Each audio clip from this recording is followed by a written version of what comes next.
E a Câmara dos Deputados quer analisar com urgência o projeto que trata do combate às fake news, ou denominado projeto que institui a Lei Brasileira de Liberdade, Responsabilidade e Transparência na Internet.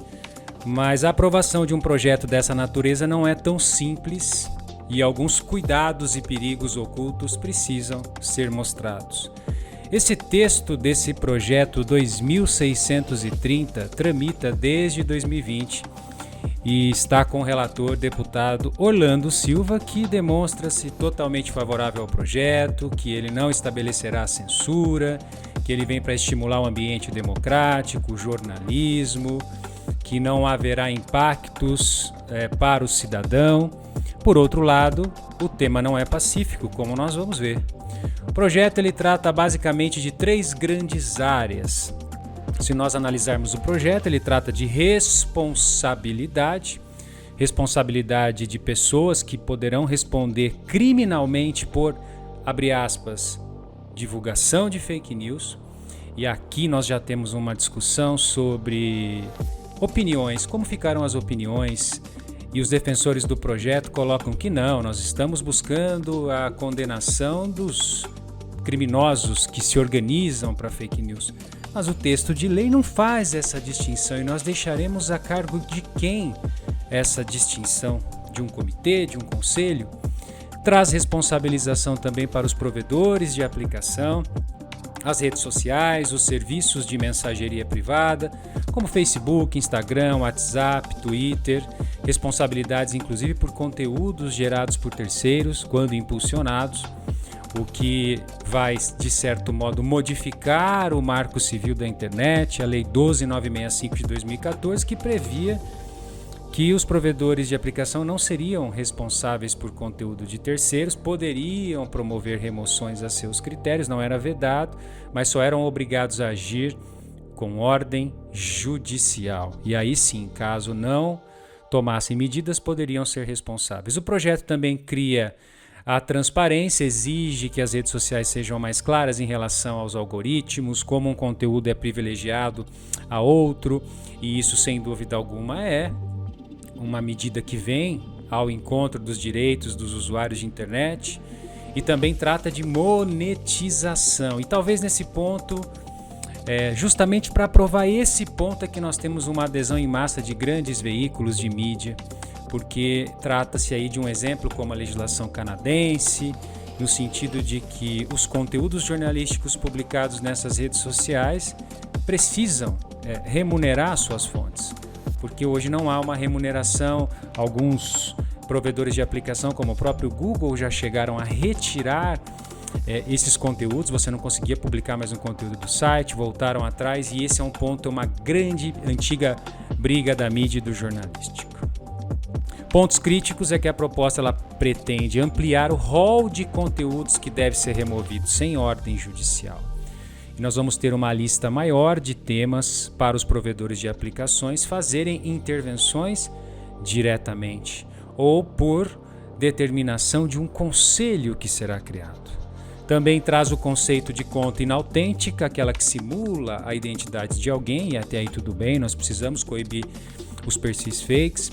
Trabalha as redes de distribuição artificial e também o conceito de conta automatizada, aquelas geridas por programas de computador, por códigos, e que simulam pessoas e que podem efetivamente contribuir para o espalhe de desinformação. Não há dúvida que o projeto ele tem essa agilidade por conta dos atos de 8 de janeiro, por conta de ataques em escola, mas se questiona, será que não precisaríamos de um debate mais amplo para uma lei que pode ser um tiro no pé para a liberdade de expressão? O projeto vai além e não se destina tão somente às redes sociais, mas também define o encaminhamento em massa. Aquela mensagem enviada por mais de 5 usuários no intervalo de até 15 dias para múltiplos destinatários, para as redes aí com com milhares de usuários. Esse registro de encaminhamento de mensagens também deverá ser preservado, os registros de acesso à aplicação, para que se possa certamente descobrir a autoria das correntes que correm os comunicadores de mensagem privada. Tanto que há uma alteração no Marco Civil e agora nós temos outros registros, até o registro de nateamento, senhores.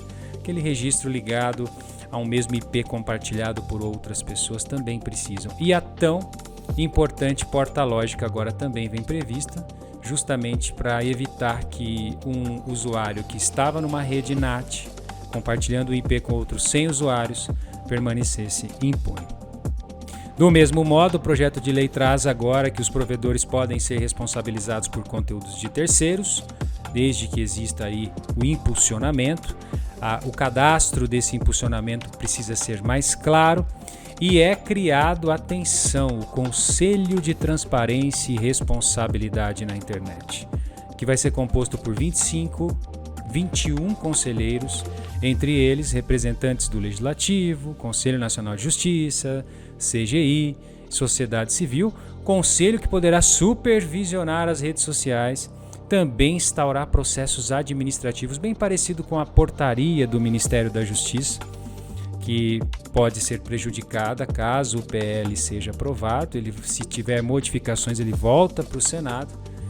E caso comprovado o descumprimento de obrigações da lei, esse Conselho de Transparência e Responsabilidade da Internet pode aplicar sanções cabíveis. Estou tirando do judiciário questões que eram imprescindíveis, inafastáveis. O judiciário decidir se aquilo é uma liberdade de expressão, uma opinião, ou se aquilo é uma fake news, um crime.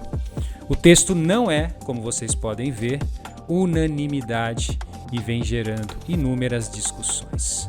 Eu trago para vocês aqui o site do Senado, onde a maioria das pessoas que votaram no Senado entendem e não concordam com o projeto de fake news. E isso está no site do Senado. No site da Câmara, infelizmente, dificultaram as enquetes, agora exigindo o cadastro.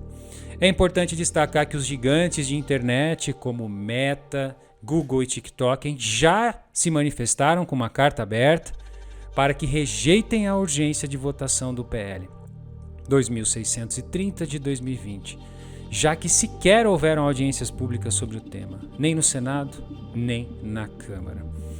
E, segundo os grandes provedores, isso pode configurar um viés para que mais direitos sejam violados, um tiro no pé na regulamentação desse tema, que certamente se valeu de alguns episódios para agilizar a tramitação. É importante combater fake news, isso é gravíssimo, mas é importante que discutamos a exaustão quais são os meios que, de certo modo, façam esse enfrentamento e, ao mesmo tempo, não censurem a internet. Portanto, eu deixo para vocês aqui 7 reflexões sobre os perigos de uma aprovação tão ágil, tão rápida, pouco discutida, sobre o projeto de lei 2630 de 2020. Primeiro ponto, por que tanta pressa na aprovação? Nós não temos medidas liminares na justiça capazes de quebrar sigilo, identificar usuários criminosos, remover fake news. A Constituição não diz que o judiciário é inafastável. O Marco Civil não prevê que os conteúdos eles devem ser removidos por ordem judicial, com exceção de conteúdos ligados a imagens íntimas, pornografias, no termo do artigo 21 do Marco Civil. Segundo ponto, como ficam as automatizações de contas para fins de estudo acadêmico, pesquisa, internet?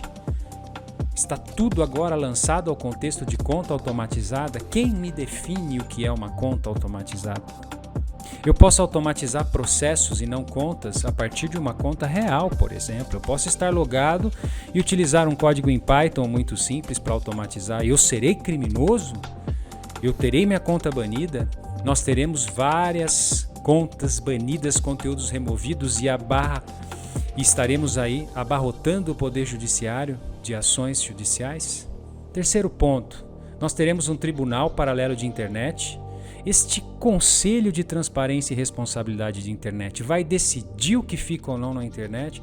Vai ditar o que é opinião, o que é fake news? Onde ficam as revisões judiciais? Um juiz de direito sopesando ali o caso, no caso concreto? Onde fica a inafastabilidade do judiciário? Quarto ponto, haverá uma redução de publicidade, as empresas vão parar de publicar, de investir no país, considerando riscos de uma publicidade ser considerada ofensiva, danosa, prejudicial.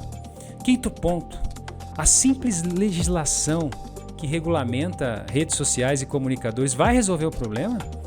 Ou nós precisaríamos também de maneiras de monitorar o cumprimento da lei, investigação, perícia digital? Essa lei efetivamente vai resolver o problema de uma vez por todas? Sexto ponto, teremos um risco de embutir censura e vigilância em massa e dados? Os provedores de aplicações, redes sociais com medo, começarão a remover muito mais conteúdos falsos positivos, fazendo com que uma opinião prevaleça sobre outra? Ou seja, sob o fundamento de combater caixas de ressonância, eu estou criando outras? E sétimo ponto, uma tramitação acelerada, né?